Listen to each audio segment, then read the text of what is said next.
श्री स्वामी समर्थ. नमस्कार. तुम्हा सर्वांचं आपल्या चॅनलमध्ये खूप खूप मनापासून स्वागत आहे. 23 एप्रिल 2026 वार गुरुवार या दिवशी आलेली आहे पुष्य नक्षत्र योग. मराठी नवीन वर्षातील पहिला पुष्य नक्षत्र योग. अत्यंत पवित्र दिवस, अतिशय महत्त्वाचा दिवस.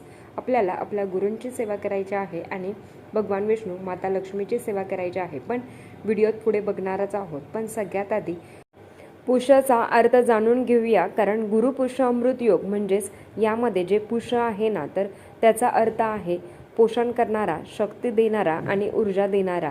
मग अशा या खास असणाऱ्या योगावर नक्की काय करावं, तर सगळ्यात आधी जेव्हा पुष्य नक्षत्र हे गुरुवारी येतं तेव्हा आपण त्याला गुरुपुष्य अमृत योग असं म्हणतो. आता हा संपूर्ण नक्षत्रामध्ये पुष्य नक्षत्र हा नक्षत्राचा राजा मानला गेला आहे. सगळ्यात मोठा आणि महत्त्वाचा नक्षत्र आहे. आणि जेव्हा हे गुरुवारी येतं ना, तर अर्थात गुरुपुष्यामृत असा सुवर्ण योग तयार होतो.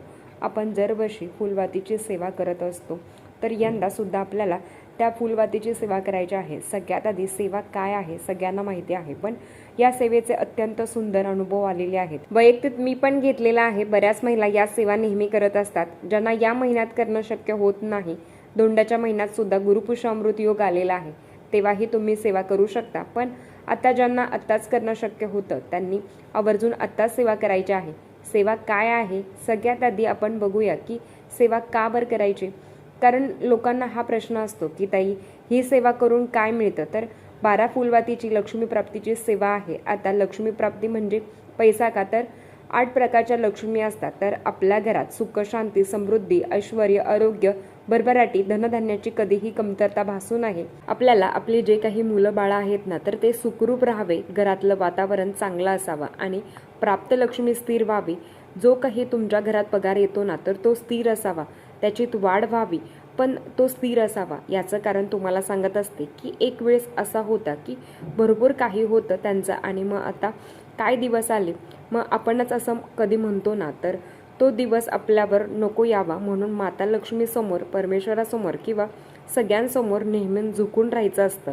माता लक्ष्मीसमोर जो माज करत असतो ना, त्यांचं काही खरं नाही. लक्ष्मी खूप चंचल आहे, ती आज आहे तर उद्या नाही, म्हणून परमेश्वरासमोर नेहमी झुकून राहायचं असतं. आता दुसरं, सेवा कोणी करू शकतो, तर बघा सेवा कोणीही करू शकता. अर्थात मासिक धर्माचा ताई 4था दिवस आहे, सेवा करू का, तर बघा आपल्याकडे 4 दिवस मासिक धर्माचे पाळले जातात.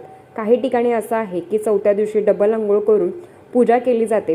पण जर तुमचा जो त्रास आहे ना, तो कमी होत नाही, तर मग 4 वेळा जरी अंघोळ केली तर त्या सेवेला काही महत्त्व आहे का, तर 4 दिवस पाळायचेच असतात. 5व्या दिवसापासून तुम्ही सेवा करू शकता. आता पुष्य नक्षत्र कधी लागत आहे, तर तो गुरुवारी रात्री 8:57 लागत आहे. थोडक्यात काय की ही जी सेवा आहे ना, ही पुष्य नक्षत्राच्या काळामध्येच करायची असते. पहिल्या दिवशी आधीच सांगते, गुरुवारी सेवा तुम्हाला रात्री 9 नंतर तुम्ही म्हणजेच दुसऱ्या दिवशी तुम्ही सूर्योदयापर्यंत कधीही करू शकता. थोडक्यात काय की 9, 10, 11, 12पर्यंत तुम्ही पहिल्या दिवशी सेवा करायची आहे. आणि पहिल्या दिवशी ही सेवा पुष्य नक्षत्राच्या काळावरच करायची असते. तुम्ही रात्री 9 नंतर ही सेवा करायची आहे. आता सगळ्यात महत्त्वाचं की सेवा काय करायची. सेवा कोणीही करू शकता. मासिक धर्म असेल तर कोणाकडून तरी करून घ्या. सुतक विटळ असेल तर ती सेवा करता येणार नाही. त्याच्या आधी ही सेवा करत असताना तर याच्यात खंड नाही चालत. हो, मासिक धर्माचे 4 दिवस आल्यावर तर तेवढा खंड चालतो, कारण महिनाभर ही सेवा चालते. तर लगेच आपल्याला काही मासिक धर्म येत नाही असं होत नाही. प्रेग्नेंट महिला सुद्धा ही सेवा करू शकता. पण तुम्हाला जर गावाला जायचं असेल, तर समजा मला माझ्या माहेरी जायचं आहे, तर मग माहेरी सेवा करता येणार नाही. की तुमच्या घरातली सेवा आहे, तुमच्या घरातच तुम्ही करू शकता. काही निमित्ताने जर तुम्ही दुसऱ्या गावाला आहात आणि तुम्हाला तुमच्या मूळ गावी जायचं आहे, तर मग तिथे जाऊन तुम्ही सेवा करू शकता. माहेरी वगैरे ही सेवा तुम्हाला करता येणार नाही. या सेवेचा एक वेळ असावा. पहिल्या दिवशी पुष्य नक्षत्रावर मी सेवा करणार म्हणजे गुरुवारी रात्री ही सेवा करणार. दुसऱ्या दिवशी एक वेळ ठरवणार. मग ती सकाळी असो, दुपारी असो किंवा संध्याकाळी असो. शक्यतो ना लक्ष्मी प्राप्तीच्या सेवा या संध्याकाळी करायच्या असतात. पण काही कारणांमुळे ज्यांना शक्य होत नाही आहे, ज्यांना कुठेतरी काम आहे, मग सकाळी करणं शक्य होतं त्यांनी सकाळी करावं. ज्यांना संध्याकाळी करणं शक्य होतं त्यांनी संध्याकाळी करावं. पण एक वेळ असावा. तर मला माझ्या देवीला जायचं आहे, तर एक संपूर्ण दिवस मला जायचं आहे, मला सेवा करायला जमणार नाही. मग अशा वेळेस काय करू शकता, तर तुमच्या घरात जर कोणीतरी सेवा करणारा असेल तर एक दिवस त्यांना सेवा करायला सांगा. नाही तर मग एक दिवस ती स्किप झाली तरी चालेल, कारण तुम्ही देवाला चाललात. हो, कुठेतरी मग फिरायला चालला आहात तर मग नाही, मग ती सेवा स्किप करू नका, ती कोणाला तरी करायला सांगा. आणि शक्यतो ना ही सेवा जरी तुम्ही करत आहात तर मग तुम्हीच करा. एवढंच की मासिक धर्मात जर गुरुवारी दुसरा, तिसरा, चौथा दिवस तर मग 3-4 दिवस घरातल्या कोणाला तरी करायला लावा. नंतर मग तुम्हाला करायचं आहे, नियम अटी कळाले तर तुम्ही सेवा करत असाल तर मग तुम्हाला मांसाहार बंद करायचा आहे. ब्रह्मचर्याचं पालन नाही केलं तरी चालेल, बाकी कुठलेच नियम नाही आहेत. शक्यतो परान्न खाऊ नका. आता सेवा काय करायची आहे, गुरुवार असल्यामुळे पहिल्या दिवशी तुम्हाला एक वात घ्यायची आहे. हो, आता ही सेवा अशी आहे की चांदीचं निरंजन असावं असेल तर घ्या, नाही तर मग पंथी असते ना, पंथी सुद्धा चालते. आता पंथी का सांगत आहे, कारण बघा भरपूर सेवा होते आणि 12 दिवस 12 वाती होतात आणि मग नंतर एक म्हणजे चढता क्रम उतरता क्रम, 12 दिवस 12 वाती होतात आणि मग नंतर एक वात आपली कमी होते.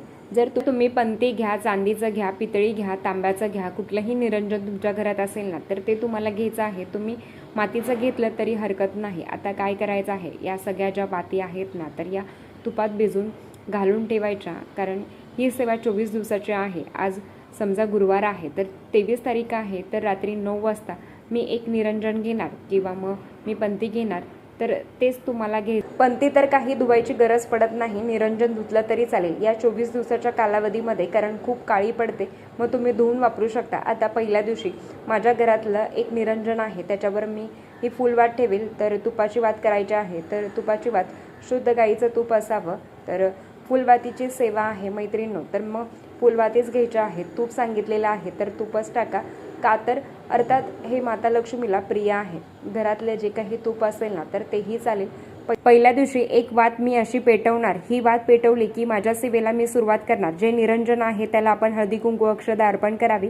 पहिल्या दिवशी तुम्ही संकल्प करा की माझ्या आर्थिक स्थैर्यासाठी ही सेवा करणार आहे. तुम्ही संकल्प केला तरी हरकत नाही. पहिली वात मी पेटवली, मग ही वात शांत होईपर्यंत त्याच्यावर सेवा करायची आहे. नाहीतर मग वात पेटवली की झाली माझी सेवा. तर सेवा महत्त्वाची आहे. जो मूळ अंग आहे ना तर तो आपली सेवा आहे, तर ती सेवाच आपल्याला करायची आहे. आता सेवा काय करायची आहे ते तुम्हाला सांगते. तुम्हाला एक वेळा श्री सुक्तम फलश्रुतीसहित बोलायचं आहे, एक वेळा व्यंकटेश स्तोत्रम, 16 वेळा विष्णू गायत्री मंत्र, ओम नारायण विद्महे वासुदेवाय धीमहि तन्नो विष्णू प्रचोदयात, तर 16 वेळा हा मंत्र म्हणायचा आहे. 16 वेळा लक्ष्मी गायत्री मंत्र, ओम महालक्ष्मीच विद्महे विष्णू पत्नीच धीमहि तन्नो लक्ष्मी प्रचोदयात, 16 वेळा कुबेर मंत्र, ओम वैष्णवनाय स्वाहा, ओम श्रीम ओम ह्रीम श्रीम ह्रीम क्लीम श्रीम वित्तेश्वराय नमः, 16 वेळा नवार्ण मंत्र, ओम मॅम ह्रीम क्लीम चामुंडाय विचे, आणि एक माळ श्री स्वामी समर्थ मंत्राची म्हणायची आहे. तुमची सेवा 10 ते 15 मिनिटात तुमची ही आरामशीर सेवा होऊन जाईल. सेवा कळाली तुम्हाला. आता मी तुम्हाला सांगते ते कसं करायचं. पहिल्या दिवशी आता गुरुवार आहे, मग एक वात मी पेटवली, वात शांत होणार तोपर्यंत माझी सेवा घडणार. सेवा झाली की महाराजांना प्रार्थना करायची की आजची सेवा तुमच्या चरणी मी रुजू केली, आणि मग ती जी काही वात आहे ना तर ती शांत झालेली आहे, तर त्याचं निर्मल्य मग खालचं काही काळं उरलेलं आहे ना कापसाचं, तर ते मी घ्यायचं आहे आणि एका प्लॅस्टिकच्या पिशवीमध्ये किंवा मी एका डब्यामध्ये भरणार आहे. तर हे संपूर्ण होईपर्यंत लगेच फेकून द्यायचं नाही, घाई करायची नाही आहे. पहिल्या दिवशी एक वात केल्यावर जेवढी सेवा सांगितलेली आहे तेवढी करणार. दिवा शांत झाला की ती काजळी काढून घ्यायची, एका डब्यामध्ये ठेवून द्यायची. तर या सगळ्या वाती आपण तुपात भिजवून ठेवणार आहोत. तर आज गुरुवार होता, एक वात केली, उद्या शुक्रवार आहे, तर मग मी काय करणार, 2 वाती घेणार. आता शनिवारच्या 3 वाती ते घेणार, तर सेम सेवा करणार. तर सगळ्या सेवा शेवटपर्यंत, मग पहिल्या दिवशी एक वात, दुसऱ्या दिवशी 2 वात, तिसऱ्या दिवशी 3 वात, चौथ्या दिवशी 4 वाती, 5व्या दिवशी 5 वाती. आता मग बघा हे वाढत चाललं आहे ना, म्हणून सांगते की मोठी पंथी घ्या. 6व्या दिवशी 6 वाती, 7व्या दिवशी 7 वाती अशा आपल्याला करायच्या आहेत. मग या सगळ्या वाती एकत्रित करायच्या आहेत, छानपैकी तुपात भिजवायच्या आहेत. आणि 8व्या दिवशी 8 वाती, 9व्या दिवशी 9 वाती, 10व्या दिवशी 10 वाती, 11व्या दिवशी 11 वाती, 12व्या दिवशी 12 वाती. हे झालं. आता 13व्या दिवशी येते, 13वा दिवस येतो तेव्हा पण 12 वाती. तर 12 दिवस लगातार 1 2 3 4 5 6 7 8 9 10 11 12. तर सेवेचे जेवढे दिवस तर तेवढे आपल्या वाती वाढवायच्या. म्हणजेच काय की जो काही चढता क्रम लावलेला आहे तर तोच आपल्याला उतरता क्रमसुद्धा घ्यायचा आहे. आता याच काळात जर तुम्हाला मासिक धर्म आला, समजा सुरुवातीचे 10 दिवस सेवा झाली आणि नंतर मासिक धर्म आला तर मग 4 दिवस थांबायचे आहेत आणि 5व्या दिवशी जी सेवा चालू होती, समजा माझी 10 दिवसाची सेवा कंटिन्यू झालेली आहे, मग 5व्या दिवसाची कुठली सेवा येईल तर 11व्या दिवसाची येईल. म्हणजे ती सेवा आपल्याला कंटिन्यू करायची आहे, नव्याने सुरुवात करायची गरज नाही. या पद्धतीने एखाद्या दिवशी जरी इमर्जन्सी तुम्ही कुठेतरी गेलात, देवाला काही कामासाठी गेलात, तर मग तुम्ही करू शकता. पण गावाला चालला आहात आणि मग माहेरी सेवा करू शकते का, तर असं होणार नाही. तर या पद्धतीने तुम्हाला लक्ष्मी प्राप्तीची अतिशय उच्च कोटीची सेवा करायची आहे. या सेवेचे खूप सुंदर अनुभव आलेले आहेत. प्रत्येक महिला दरवर्षी ही सेवा करतात. प्रत्येकाच्या घरात माता लक्ष्मीने अखंड वास करावा, सुखशांती मिळावी, लेकराबाळांना सुखाचं ठेव, हीच मी माता लक्ष्मी चरणी प्रार्थना करते. आणि आजचा व्हिडिओ इथेच थांबवते. आवडला असेल तर लाईक, शेअर, सबस्क्राईब. परत भेटूया अशाच नवीन व्हिडिओसोबत. तोपर्यंत धन्यवाद. श्री स्वामी समर्थ.